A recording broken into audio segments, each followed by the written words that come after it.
All right, I'm thanking everybody for showing up today. I appreciate you. I know it's hard to get off of work and then come up here to school. This is our second SMART program, and I know that one of the major issues that our students are going to have in 8th grade is waves. It's always been a hot topic, and so there are 4 major components of waves that they have to learn about. Mechanical and electromagnetic is our first standard element.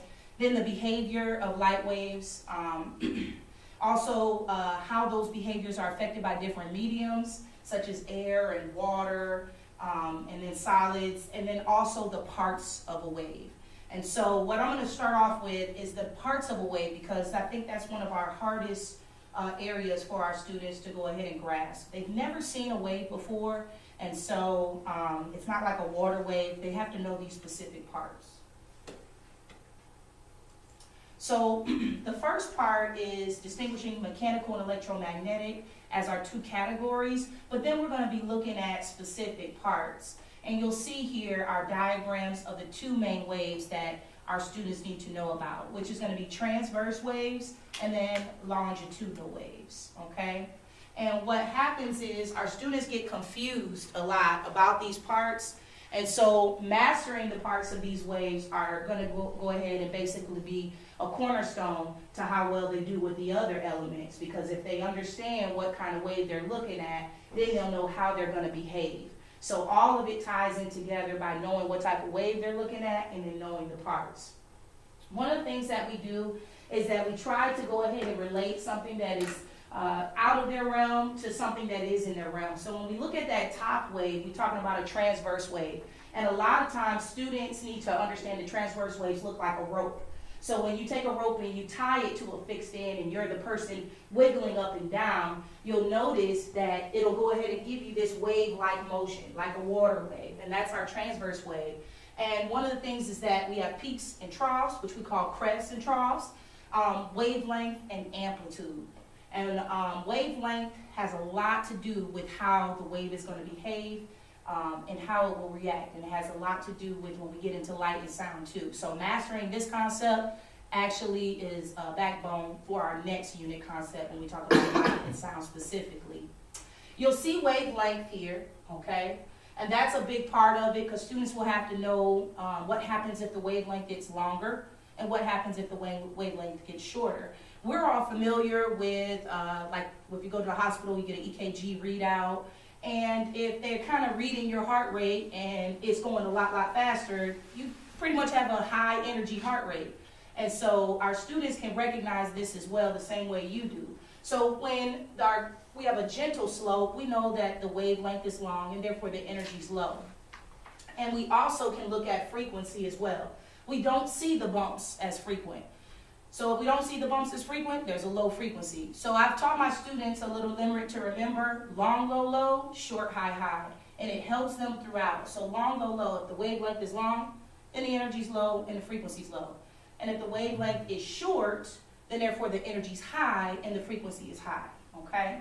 So that's pretty much a transverse wave. We'll see those when we talk about mechanical waves, like water, but you also are going to see them when you talk about a transverse wave in terms of an electromagnetic wave. So something like light, you may see it as a radio wave, an X-ray, a gamma ray. And this one is our compressional wave, aka longitudinal. They mean the same thing, but our students have to know both verbiage, so make sure they know both verbiage.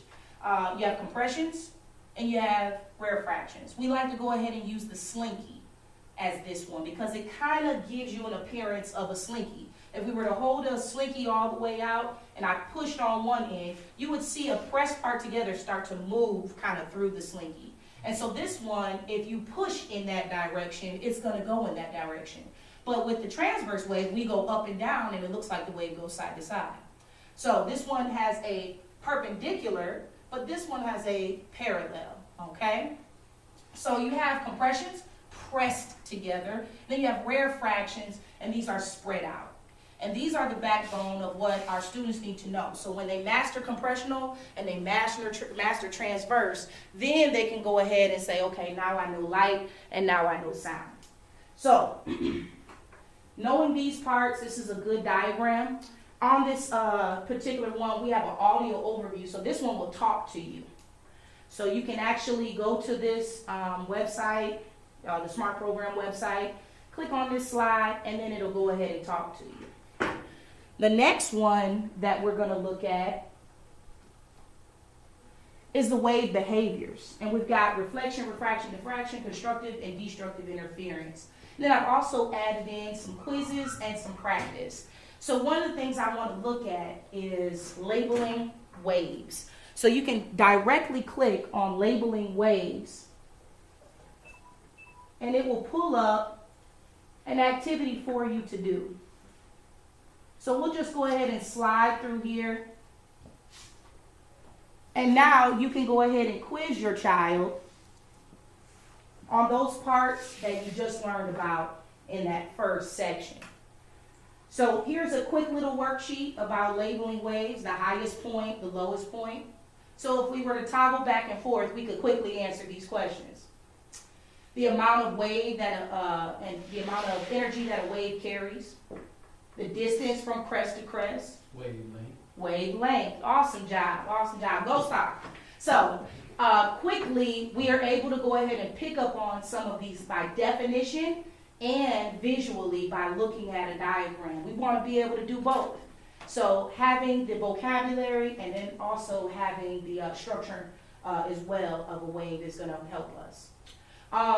Also here in this, it asks you to label it. So not only are you going to do it by definition, you're also going to go ahead and label it out. You will also have an opportunity to look at other facets, such as a waves and EMS worksheet, or also a wave simulator. And this is a good tool to have because now your child is able to go ahead and make their own wave. And this is PHET Colorado, and it's a website that we use quite often. And this website really helps to bring visuals to things that students can't really see, such as waves. Are there any questions as of right now before we proceed? All right, awesome.